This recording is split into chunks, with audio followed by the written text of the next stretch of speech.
Hello, আসসালামু আলাইকুম। অনেক দিন পর ভাবলাম আজকে একটু হেঁটে হেঁটে ভিডিও করে আর সেই সাথে কিছু গুরুত্বপূর্ণ বিষয় শেয়ার করি।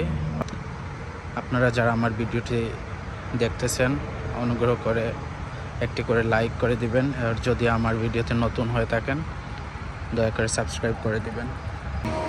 আপনারা জানেন বিশ্বের যে কোনো দেশে আপনি যখন যাবেন এবং আসবেন সব দেশেই ইমিগ্রেশন হয়ে থাকে। আপনি ইমিগ্রেশন ফেস না করে এক দেশ থেকে অন্য দেশে ঢুকতে পারবেন না। আপনি যে কোনোভাবেই যান, হোক সেটা visit visa, family visa, student visa, work visa, যে কোনো কিছুই হোক, আপনাকে মাস্ট ইমিগ্রেশন ফেস করতে হবে। আর ইমিগ্রেশনের সবচেয়ে গুরুত্বপূর্ণ যেটা, আপনি নিজেকে কনফিডেন্ট রাখতে হবে, আপনি নিজে স্বাভাবিক থাকতে হবে। কথা বলার সময় আপনি ঘাবড়ে গেলে হবে না। যদি আপনি ঘাবড়ে যান, কথা বলতে গিয়ে আপনি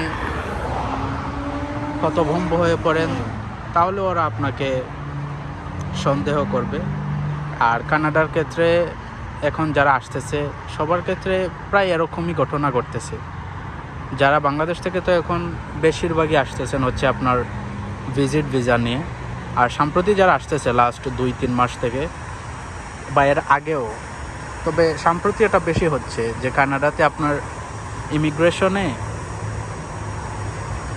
কোনো একটা প্রশ্ন করলো, আপনি সঠিকভাবে জবাব দিতে পারলেন না, বা আপনি যে ইনভাইটেশন নিয়ে আসলেন সেখানে কল দেওয়া হলো, আপনার সেখান থেকে কোনো ভালো রেসপন্স ওরা পেলো না, তখন আপনাকে সেকেন্ড ইমিগ্রেশনে পাঠিয়ে দেবে। আর ওইখানে হয়তো বা আপনার 2 ঘন্টা 3 ঘন্টা, অনেকে এমনও হয় 12 ঘন্টা, 1 দিন 2 দিনও ওইখানে ওরা ওয়েটিংয়ে রেখে দেয়। আর অ্যাজাইলাম ক্লেম করার পর এয়ারপোর্ট থেকে বের হতে হয়। সেক্ষেত্রে আপনি একটা বিষয় করতে পারেন, আমি যেটা ফলো করছিলাম, স্টুডেন্ট ভিসা, ওয়ার্ক ভিসা, ওইগুলোর প্রসেস আলাদা। তবে আমি বিশেষ করে কথা বলবো যারা ভিজিটর ভিসা আসবেন তাদের জন্য, যেহেতু আমি ভিজিটর ভিসায় আসছি, আমার অভিজ্ঞতা আছে। সেখান থেকে আমি একটা কথাই বলবো, আপনারা যখন ইমিগ্রেশনে যাবেন, যাওয়ার পরেই ওরা আপনার কাছ থেকে পাসপোর্ট চাইবে, আপনি পাসপোর্ট দেবেন। দেওয়ার পর আপনি আর কিছু দেওয়ার দরকার নাই, ওরা এমনিতেই চাইবে, যা চাইবে সেটাই দিবেন, আপনি একসাথে সব দেওয়ার দরকার নাই।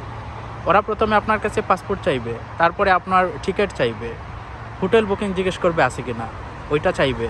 তারপর আপনার কাছে হয়তো ডলার জিজ্ঞেস করবে কত আছে, যদি দেখার জন্য বলে আপনি দেখাবেন, সমস্যা কি। তবে এখানে আমি একটা কথা বলবো যে আপনি ডলারটা একটু বেশি করে নেবেন। বেশি বলতে অতটা বেশি না, ধরেন 3000-5000-এর মধ্যে নিয়ে নেবেন, অত কম নেওয়ারও দরকার নাই। বেশি কম নিলে ওরা একটু সন্দেহ করে। তারপর এই সকল কাগজপত্র দেওয়ার পরে আপনাকে জিজ্ঞেস করতে পারে আপনি কোথায় থাকবেন। ওরা আপনি যে হোটেল বুকটা করছেন ওরা ক্রস ম্যাচ করার চেষ্টা করবে। তারপর জিজ্ঞেস করবে আপনি কেন আসছেন, বলবেন ভিজিটরে আসছি। তারপর জিজ্ঞেস করবে আপনি থাকবেন কতদিন। এখানে একটা বিষয় লক্ষ্য রাখবেন, আপনি যখন টিকিটটা কাটছিলেন, টিকিটে আপনি দেখবেন যে আপনি যাওয়ার থেকে আসার ডেট পর্যন্ত কতদিন ওইখানে উল্লেখ করা আছে, আপনি সেটাই বলবেন। আমার ক্ষেত্রে একটা জিনিস হয়েছিল, আমি টিকিটটা খেয়াল করিনি, ওইখানে ছিল 22 দিন, 22 ডেজ, কিন্তু আমি বলে দিছি 3 উইকস, হয়ে গেল 21 ডেজ। আমাকে জিজ্ঞেস করে যে এখানে তুই যে বলছিস 3 উইকস, কীভাবে 3 উইকস হয়, আমাকে একটু বুঝিয়ে বল। আমি তো আগে খেয়াল করিনি যে ওইখানে 22 দিন, কারণ আমি 3 উইকস বলে টিকিটটা কেটে আসছিলাম। পরে ওইখানে তাকিয়ে দেখি যে 22 দিন। আমি কি বলবো, আমি সাথে সাথে বলে ফেলছি যে আমি যে আজকে আসলাম, আবার যখন আমি যাব ওই দিনটা ব্যতীত আমি এখানে থাকবো হচ্ছে 21 দিন। তো এই কথা বলার সাথে সাথে সে তার উত্তরটা হয়তো পেয়ে গেছে, আর কিছু বলে নাই। আর বলছিল যে হোটেলে 3 দিনের রিজার্ভেশন দিছো, তা তুমি তো থাকবা 3 উইকস, 3 দিন কেন। আমি বললাম যে যদি এই হোটেলটা ভালো লাগে আমি ওইখানে স্টে করবো, নয়তো আমি নতুন হোটেল বুক করব।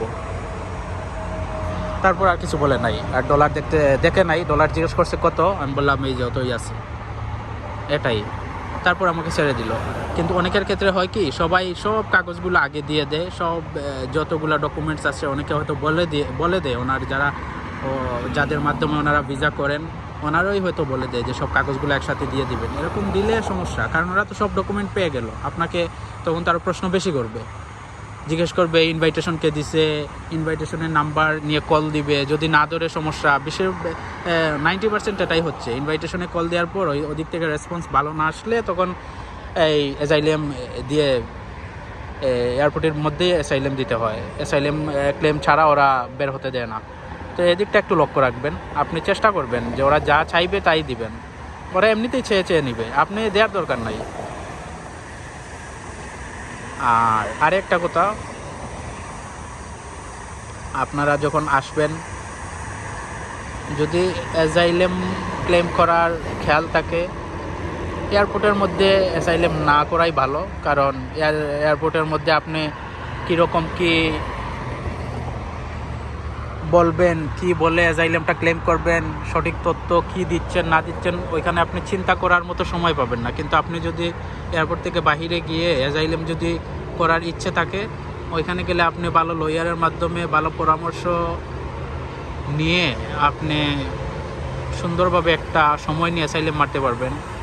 আমি মনে করি এটাই ভালো হবে। আর আজ এ পর্যন্তই। আপনারা যদি আমার ভিডিওটার মধ্যে থেকে কিছু একটা বুঝে থাকেন, শিখে থাকেন, আপনার কোনো একটা কাজে আসলে আমাকে কমেন্টে জানাবেন, আর কিছু জানতে হলেও আমাকে জানাবেন।